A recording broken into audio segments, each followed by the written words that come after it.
told your friend you're not okay? And tell me what's wrong and why you never said you felt that. Assalamualaikum warahmatullahi wabarakatuh. Perkenalkan, saya Susi Eri Widyastuti.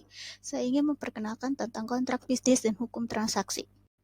Apa sih yang dimaksud tentang kontrak bisnis dan hukum transaksi itu? Dikutip dari beberapa sumber, dalam bisnis internasional, kontrak memiliki peran yang penting. Peran ini tampak dari semakin meningkatnya transaksi dagang yang sudah lintas batas.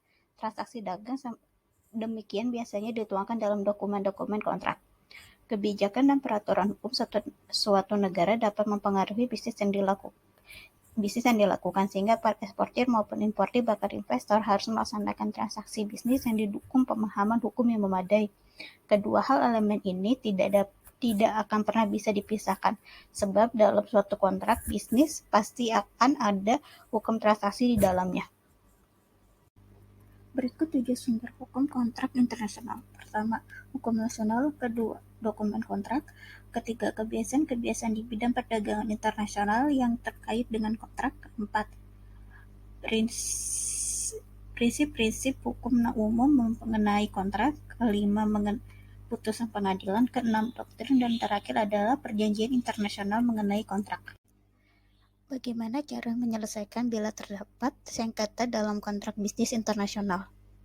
Dasar hukum dari forum atau badan penyelesaian sengketa yang akan menangani sengketa adalah kesepakatan para pihak. Kesepakatan tersebut diletakkan baik pada waktu kontrak ditandatangani atau setelah sengketa timbul. Lalu, lazimnya dalam sistem hukum atau common law dikenal dengan konsep long arms jurisdiction atau kekuasaan yurisdik.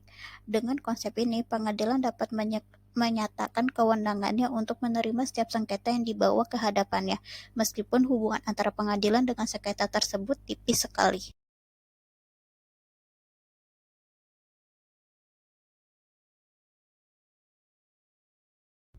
Empat hukum yang dapat dipilih. Yang pertama adalah hukum nasional suatu negara, kedua hukum kebijakan, ketiga perjanjian internasional, dan terakhir adalah hukum internasional.